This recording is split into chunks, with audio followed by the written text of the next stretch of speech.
Me okay? All right, awesome. All right, so we're going to get started tonight. The title of my presentation, as Brenda said, is to throw them out of class. And so we're going to be talking about what it looks like in a non-traditional classroom setting to use some LAP modules to create what I call independent study courses. So a little bit about me. My name is Kristin Sexton. I was a former college admissions director, and then I came into the classroom about 6 years ago, and I've been teaching marketing ever since. So uh, I currently hold a MBA in marketing and healthcare administration, and in an MAT in teaching. I have a really awesome DECA chapter. I have about 175 students in my local chapter, and we run a school-based enterprise here at the school that has been gold certified for the past 14 years. But one of the things I'm going to focus on tonight is when you log in and you look at my grade book, I have 24 preps this year. And most teachers see that and are like, what in the world? How does she have so many preps? Why would you want to have so many preps? But I have a huge passion in just giving students the opportunity to learn at their own pace and to learn what they want to learn. And so we'll talk a little bit tonight about why 24 preps and how that works. So one of the reasons why I have 24 preps, I guess I should say, is that I work at a very different type of school district. The school that I work at is called Taylor County High School. We're a rural school. We live about 2 hours from Metro Louisville, and we have a student class size of about 1,000 students in the school, in the high school. What makes us a little bit different is we had a superintendent come in about 10 years ago and really challenge all of the teachers to grab a hold of what he calls performance-based education. And what that means is that students are able to accelerate through their courses at their own rate. So, for instance, my daughter, she's 6 years old and she's in kindergarten in our school district. And at the end of her kindergarten year, she will take a test, and that will determine from then on, or not really from then on, but for the next year, whether she goes to a first grade reading class or if she goes to a second or third grade reading class. So students aren't really placed into classes based upon their age, and they're placed upon where they are academically. So what that means is that students from kindergarten up can take whatever math class or reading class or science class that they need to based upon where they place. So we have students in our high school who are 6th graders, who are 7th graders, traditionally, but because they are so high academically achieving, they do what we call bumping up. So our classroom demographic looks very different than most. Some students, by the time that they are sophomores, juniors, or seniors, are already completely done with all of their traditional credits. And so they move on to take college courses or to take additional electives, which is one of the reasons why I'm so passionate about independent study courses, because it allows students to do that. And we'll talk about that in a second. Another unique thing that I think affects my classroom is that we have not had any dropouts for the last 10 years. So students are not allowed to drop out of school in our school district. So students who are very high at risk, low academically achieving, pretty much they just don't want to be in class whatsoever. They want to go into the workforce. They, want to do whatever. They just are not a typical student who loves school. So what we'll do with that student is we will meet with them one-on-one and determine, okay, what can we do for you? How can we make it possible for you to go ahead and get all the credits you need to graduate and then move on to whatever you want to do next? So that leads us to having to individualize student schedules, as you can imagine. We also have a lot of school-based enterprises, and so we have to work, those things into our student schedules. So we have a whole lot going on, and I tell people all the time, yes, my school district looks different, and the reason why I do what I do is because of that, but that doesn't mean that you can't apply some of these things to your school setting. You know, there's no two schools that are exactly alike. And so my hope for you tonight is that you'll just kind of look at this through the lens of how can I take this and maybe bring it back to my classroom and see what, you know, is best for my students. So why independent study courses? Well, one of the things that I think that it allows you to do is to really allow your students to have flexibility. They can take these courses from anywhere. So I have we teach on a 7-period day.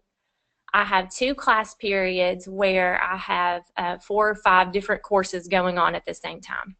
So I may have 4 students taking Principles of Marketing. I may have another 5 students taking Advanced Marketing, and another group of 6 students taking Independent or Entrepreneurship. So I have 2 class periods where everything's going on, and I'm completely reliant upon this system, upon independent study course system, learning center, pretty much online learning. But I also teach traditional classes to where I have, you know, 30 students sitting in a course and they're all taking Principles of Marketing. So I have a little bit of blended classroom depending upon what period it is. I also have students who take independent study courses through me that I do not see at all throughout the school day. Maybe they are an at-risk student who has a different type of schedule, that come in the morning and that sit in, you know, an alternative classroom setting that we have, and they take my class. Or maybe they are an AP student and they're taking AP Calculus at the time that the class that they want to take with me is offered. So they can't be at 2 places at once. So what they'll do is they'll take that AP Calculus and then take mine as an additional credit, and they'll do their work at home over the summer, over breaks. So there's a lot of different components there, but the students ultimately have the flexibility to take the course wherever they want to, whenever they want to. I believe independent study courses also enable all students, whether they're at risk, whether they're accelerated students, they can move at their own pace. You know, they can go through the course as fast as they want to, or they can stick with the schedule that I give them. And as long as they meet their deadlines and they stay on top of their work, they can continue going and then finish the course over the course of the school year. I had a student who I literally gave an independent study course to, and within 3 or 4 weeks they'd completed the course and then moved on to take another dual credit course for college articulation credit. So it's completely up to the student how fast they move. It also increases the number of courses available to students. I'm a single teacher department, so it's just me teaching marketing at our high school. So with a 7-period day, that only allows me to teach 6 courses technically. So when I opened up to this world of independent study, I was able to offer courses like ethical leadership, or like travel and tourism marketing, or fashion marketing, different courses that I would never have been able to offer any other way. So I think it gives my students a wider variety of choices to fit their goals as, you know, students and ultimately as business professionals. Another thing that it does is it allows for our school to have fewer scheduling conflicts. You know, I spoke about this student who had that AP Calculus credit but also needed to take Advanced Marketing. Instead of having to choose one or the other, the student can ultimately choose to take both. And so, you know, if all of my courses are available to be able to take it online, then that resolves scheduling conflicts for a lot of our students. And another thing that I'm really passionate about, and I'll talk more about this in a second, but it gives the students the experience in what online learning looks like and how do they navigate courses through an online platform. Another huge benefit is new students can come in and take the course at any time. So just last week I had a young lady who transferred into my class from another district. And, you know, majority of the time that student would just, you know, pick up right where all the other students are, you know, catch up on the work that she can and move forward. Well, with an online learning platform, I can start her from the very beginning, and I'll work with her just to alter some deadlines, but ultimately she can still work through all of the material, and she's not penalized for moving in late. And then the last point, which is my absolute favorite, is that once you develop it and you implement it, it saves you so much time and stress. And the materials that I've put together, I can use year after year after year. And I don't have to spend my summer recreating things or getting, syllabus and all of these copies made and things printed out. I really get to serve as a facilitator. So I talked to you about the online learning benefit. One of my favorite statistics is that 1 out of every 3 students now takes an online class while they are enrolled in college. So if you teach students who are college bound, it is very likely that they are going to, at some point in their college education, take an online class. And so, I had a student just the other week who came to me, a former student, and he completely failed one of his online classes because he couldn't find the syllabus. He didn't realize that he needed to go on there and look at a syllabus to know what assignments were due when.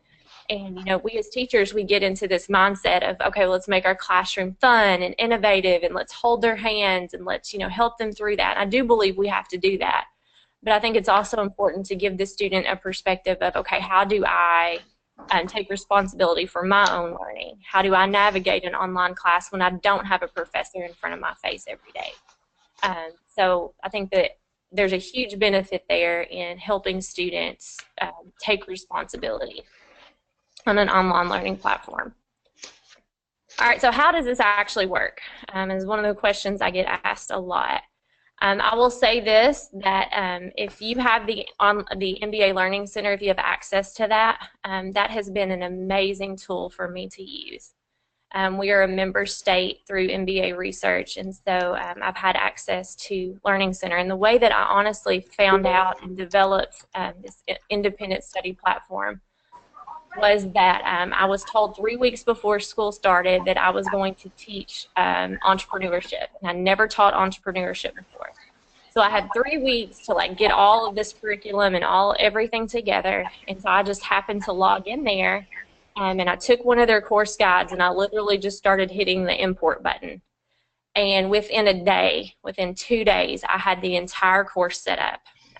So it was so easy, and it was so amazing, and the material is great. So really, if you have that, everything that you need is already right there at your fingertips. But I tell all teachers, regardless if you have access to the Learning Center or not, you can do this on any learning management platform. I have ran something similar to this through Google Classroom. I have, colleagues who run it through Schoology. So there is the opportunity there. There's just a little bit more legwork on your part to get it all set up in the beginning. But what can happen is the students will be working on different courses in the same classroom, or they could be working on the same course. But one student may be on Module 1, one student may be ahead and be working on Module 5. And so what you then get to do as a teacher is you walk around and you just start to facilitate the learning. You answer questions, and you have conversations with students, and you help them work through projects or case studies, whatever it may be. And then really your main objective then is just to continuously monitor their progress to make sure that they're moving forward. So the classroom kind of takes a different turn. You don't really stand up. You're not teaching or lecturing in front of a class. I do have courses where I have videoed myself lecturing, and the students will watch those videos, and that works really, really well. But really my role then becomes more of I'm walking around working with students individually. So what is the easiest part of implementing independent study courses? I think the easiest part, especially if you have Learning Center, is actually getting your course set up. The grading is super easy. If you have Learning Center, the majority of the grading is done for you through post-test and different pre-assessments that they have, and so it really takes the grading off of you a lot. My favorite part is I have 0 daily prep, so I'm not staying up late the night before worried about what am I going to do in my class tomorrow, or if for some reason I have to have sub-plans last minute. I don't have to worry because my kids already know their deadlines. They're already moving forward. My sub-plans literally are make sure the students have their computers out and they're doing their work, and that's it. So I don't have to make copies. I don't have to do all that work to get those things ready. The hardest part is staying on top of students who are not self-motivated. And I tell students at the very beginning of the year, if you are not a self-motivated person, if you have trouble staying on top of your work, then this might not be the best option for you.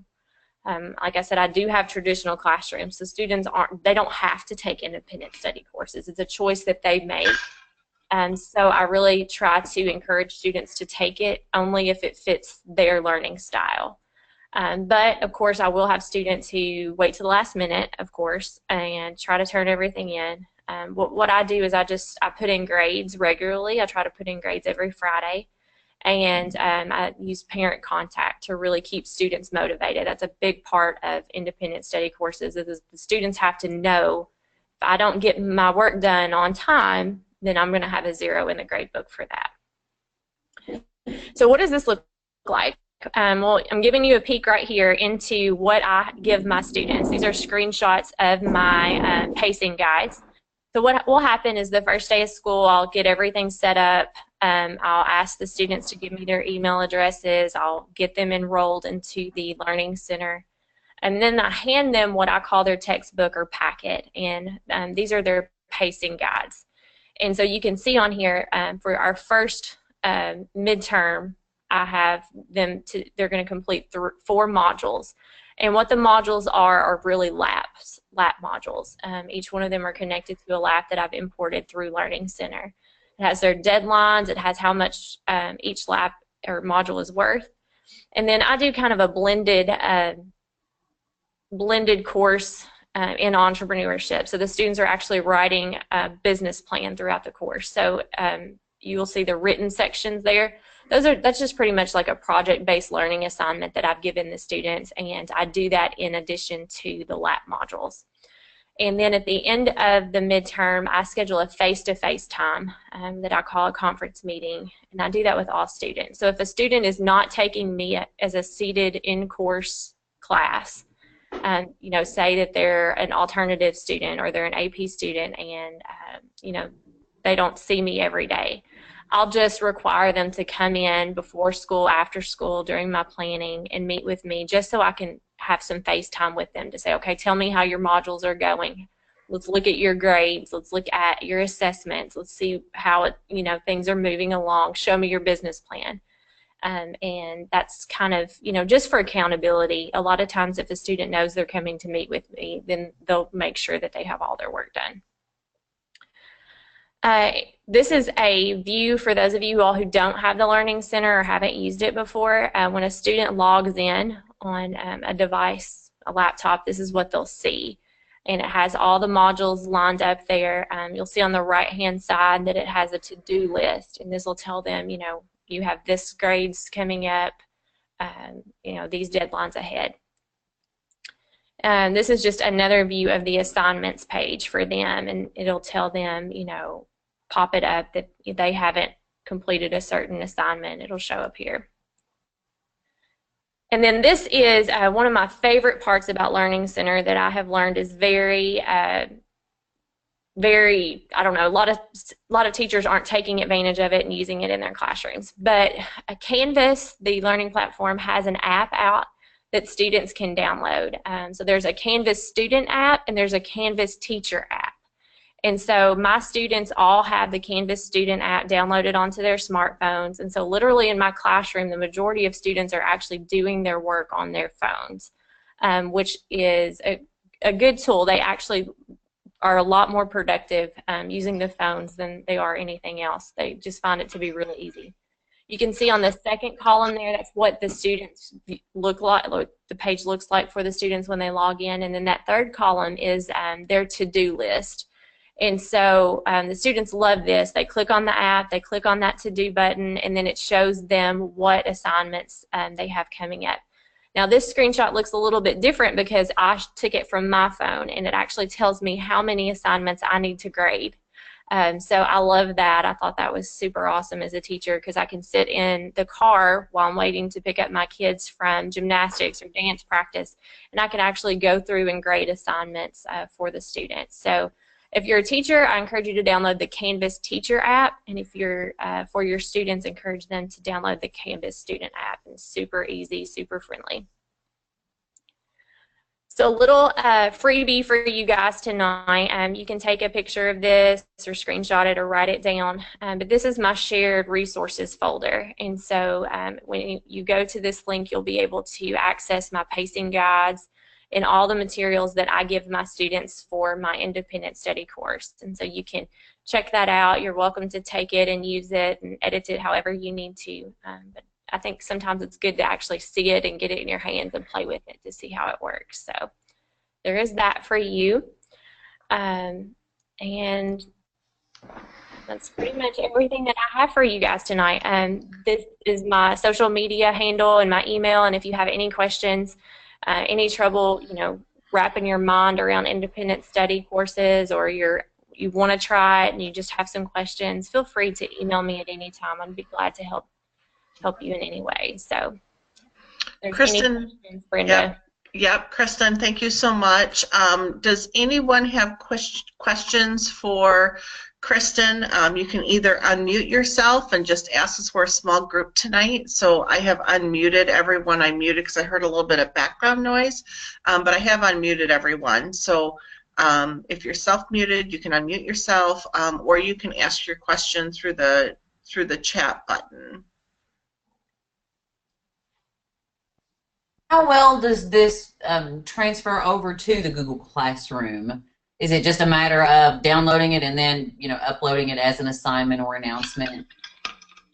Yeah, I have several teachers who use Google Classroom and for the exact same purpose in different departments. So a lot of our math teachers offer independent study courses through Google Classroom, just the way that I do through Canvas. With the way that they have the new folders set up on the side, you can go ahead and put the assignments in there, put the deadlines in there, and they'll automatically come up.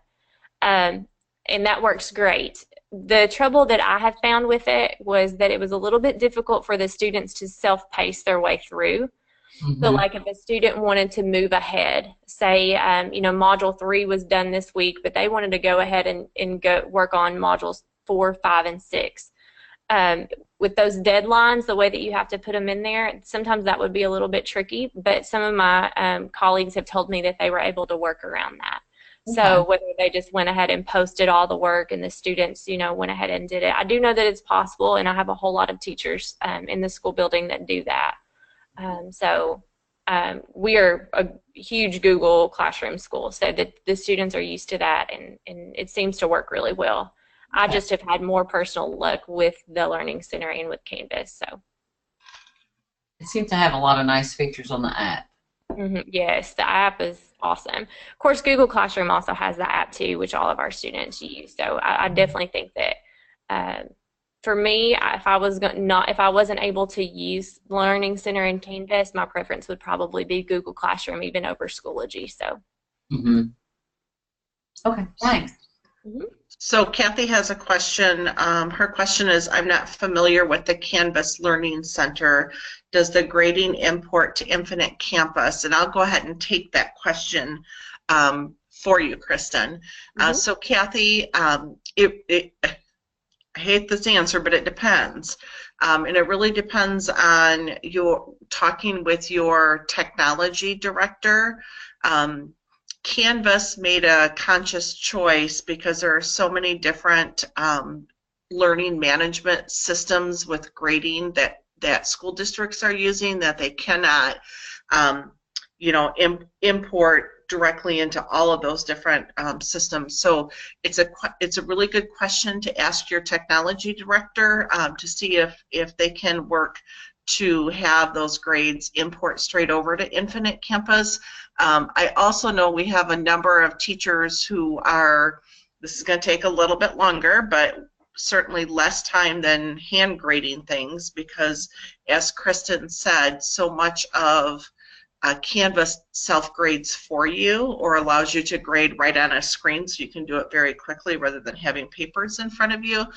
So a lot of teachers do an export, an Excel spreadsheet or a CSV, and then hand input the grades, but the grades are already there. So good question to go back and ask your tech director, and if your tech director has any questions, more than welcome to email us here at MBA Research, and we can put our technology guru in touch with your technology guru so they can talk their own language. Does anyone else have any questions?